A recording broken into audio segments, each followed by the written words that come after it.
Isso aí, galera. Vocês estão ligados em inflação? Saca? Estão percebendo que o poder de compra da classe trabalhadora está cada vez menor? Que a gente vai no mercado e o dinheiro cada vez compra menos coisas?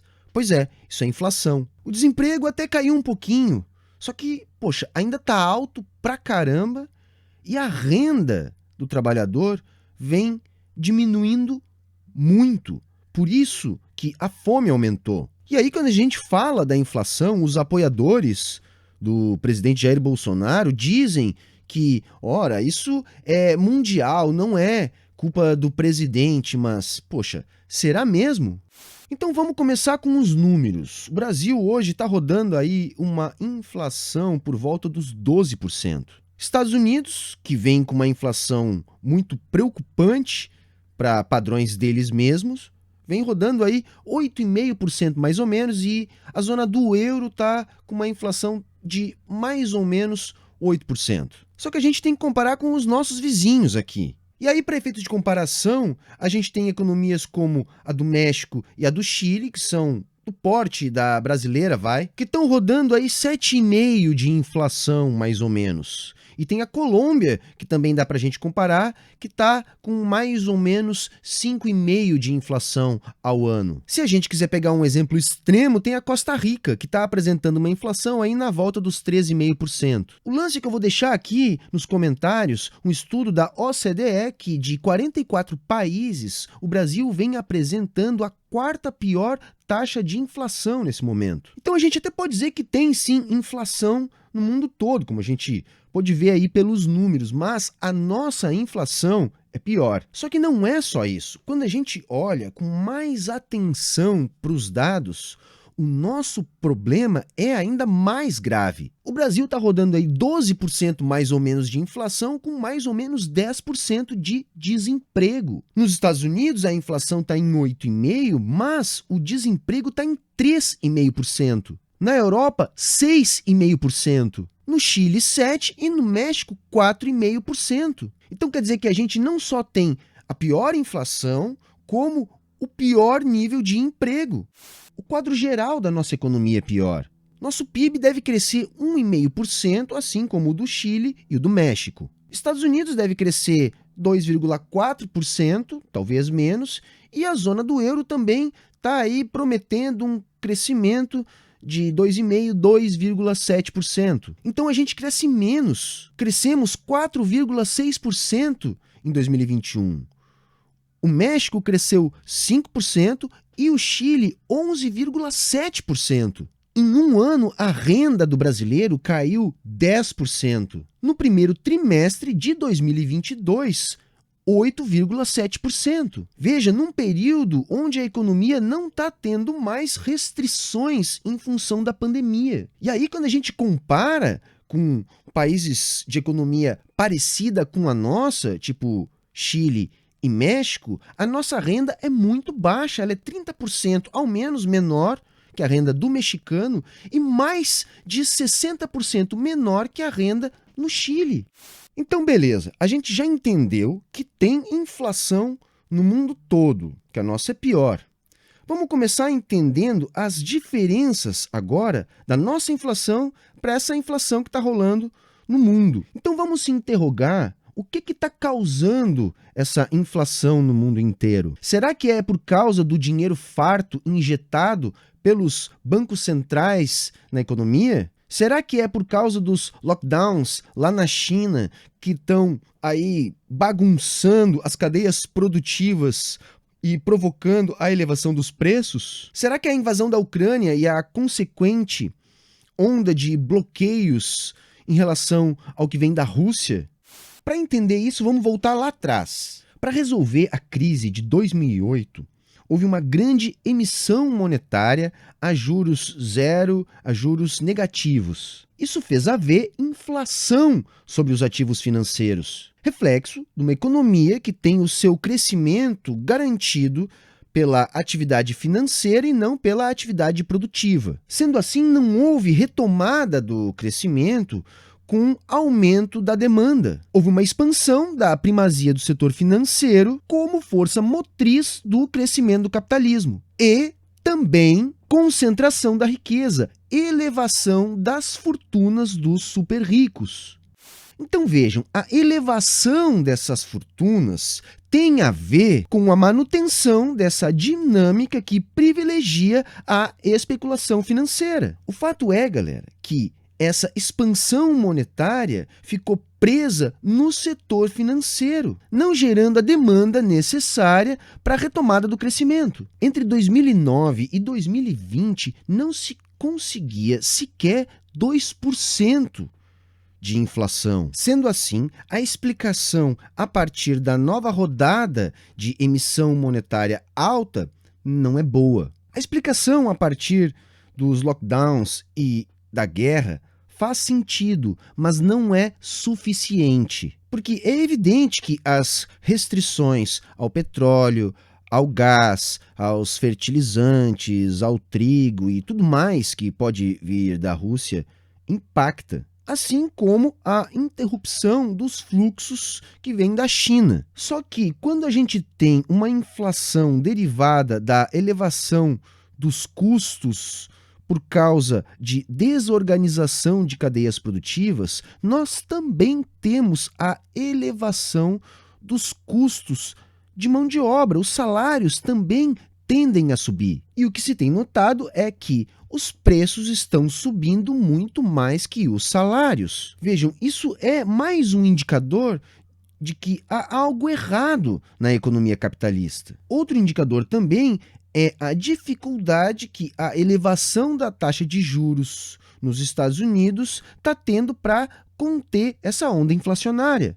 Ok, mas então o que explica essa inflação global? E é aí que tá, gente. O que está em colapso é esse modelo atual de capitalismo. Vejam, por 50 anos, a economia dos Estados Unidos sustentou as exportações da Europa, do Japão, da Coreia do Sul e depois também da China. O que esses estados faziam com o saldo vindo de dólares dos Estados Unidos era comprar papéis em Wall Street para lucrar com o capitalismo de especulação. Com esse fluxo de capitais entrando nos Estados Unidos, foi possível construir um sistema para uma grande alavancagem de crédito. Esse crédito inflacionou os ativos. Só que essa inflação não pode vir de expectativas sem nenhum tipo de conexão com a realidade. Foi criado, como nas palavras de Yanis Varoufakis, um labirinto financeiro de cadeias de suprimento just in time, como uma forma de manter os ganhos de produtividade e assim indicar para o mercado que a busca por ativos era justificada. O crash de 2008 desalavancou o mercado, desfinanciando esse labirinto de cadeias de suprimento. Para a economia não paralisar, os bancos centrais não podiam, então, salvar só os bancos. Tinham que sustentar, de alguma maneira, todo esse castelo de cartas por trás dessas cadeias produtivas. Percebem? O castelo de cartas, onde se ancora o crescimento do preço dos ativos, foi mantido. Essas empresas elas não saíram do mercado, mesmo diante das perdas. Não houve, portanto, motivo para interrupção da brincadeira de rico no mercado de capitais. A inflação de ativos pôde continuar. Por outro lado, a crise fez os Estados Unidos aumentar o seu interesse em sustentar um discurso que prega austeridade fiscal. Era necessário contrabalançar os gastos necessários para sair da crise, garantindo uma maior fatia do produto mundial, direcionando mais fluxos externos para Wall Street. Ou seja, enquanto salvavam os bancos e os mercados de ações com emissão monetária, exigiam cortes de gastos públicos, aumentavam desemprego, reduziam salários. O resultado disso foi que os lucros estagnaram, mas, ao mesmo tempo, se garantiu o poder político, pauperizando a classe trabalhadora para que ela não reagisse à crise e elevando assim ainda mais o preço dos ativos negociados pelos ricos. Essa dinâmica derrubou o investimento e fez a capacidade produtiva encolher. Isso fez do capitalismo mais dependente do mercado financeiro, o que tornou os grandes capitalistas mais poderosos, mas ao mesmo tempo mais dependentes do dinheiro do Estado, que foi, se vocês entenderam, o que passou a custear a elevação do preço dos ativos. Então, se você não entendeu, é o seguinte: depois de 2008, passou a haver fartura de dinheiro dos BCs. Porém, com as políticas de austeridade, a demanda se manteve baixa, diminuindo o investimento e canalizando esse dinheiro para o mercado de capitais. Por isso, o juro zero tinha baixa demanda por dinheiro. Notem, o capitalismo entrou num processo contraditório. Capacidade produtiva em queda, diminuição das vagas para bons empregos, salários estagnados e, ao mesmo tempo, festa no mercado de ações. Só que, com a pandemia, os bancos centrais precisaram injetar dinheiro na classe trabalhadora que estava em quarentena. Tiveram que lidar com a ruptura de cadeias de abastecimento que vinham perdendo sua capacidade de produzir há décadas. Com o consumo garantido, em parte, pelo dinheiro dos bancos centrais e com as cadeias produtivas debilitadas, as corporações financeiras dominantes apareceram como capazes de sustentar a oferta cada vez mais escassa. Desse modo, essas mesmas corporações, que perderam décadas prometendo lucros para inflar seus ativos, passaram a elevar seus preços como garantidores de uma oferta cada vez mais escassa. Há, portanto, um problema novo nas economias centrais: como reduzir o poder das corporações que controlam a oferta depois de décadas as tornando multibilionárias. Se esse raciocínio estiver certo, a elevação da taxa de juros nos Estados Unidos não vai resolver. Pode até piorar a situação, produzindo uma recessão lá que pode se tornar uma recessão global. Agora percebam, esse quadro de inflação global que eu descrevi até agora em nada tem a ver com o nosso quadro local de inflação mais grave e de desemprego mais grave e de crescimento menor que eu falei lá no início do vídeo. Então, para a gente terminar, o que explica a gente estar tão pior que os outros? A primeira coisa, galera, é essa política de cortes nos gastos públicos. Na verdade, uma política de ausência de gastos públicos.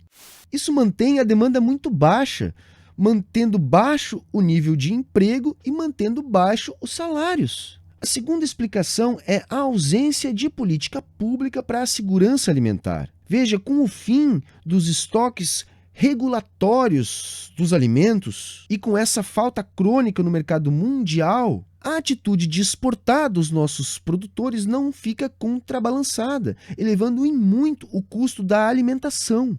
Aí a guerra da Ucrânia tem um peso, porque aumenta a demanda pelos nossos produtos agrícolas. O terceiro fator que explica a nossa inflação pior é o dólar. O que justifica essa alta é a descrença do mercado na recuperação da nossa economia. E o dólar é um dos principais indexadores. Por isso que, mesmo com a elevação da nossa taxa de juros, a gente não está vendo o dólar cair. Um outro fator evidente é a política de preços da Petrobras, que, para sustentar o lucro dos acionistas, vem mantendo uma política de preços que impacta o conjunto de toda a economia, elevando não só os combustíveis, mas todos os preços. Também podemos botar nessa conta aí as privatizações. Reparem nos aumentos na tarifa de energia elétrica. Vejam, também ajuda a explicar a nossa inflação essa atual política de juros altos do Banco Central. Essa política pouco pode fazer para conter esse tipo de inflação e ainda reprime ainda mais a demanda, o que agrava a nossa situação. Galera, choque de juros resolve o problema de inflação de demanda, mas como a gente viu, a nossa inflação é de custos. Repararam? Todos os motivos que fazem a nossa inflação ser mais grave que a do resto do mundo são questões de Estado, são preços administrados pelo governo. Portanto, galera, a nossa inflação não é porque tem inflação mundial. A nossa inflação é culpa do Bolsonaro, que é a figura pública desse governo militar, portanto, culpa dos militares, e é culpa dos liberais que tocam a política econômica desse governo. Tá ok, galera? Se você gostou desse vídeo, manda lá pro amigo Bolsominion que fica repetindo que a inflação é mundial. E se gostou mesmo, cogita apoiar esse canal aqui. Tá ok, galera? Esse foi o vídeo de hoje e até a próxima.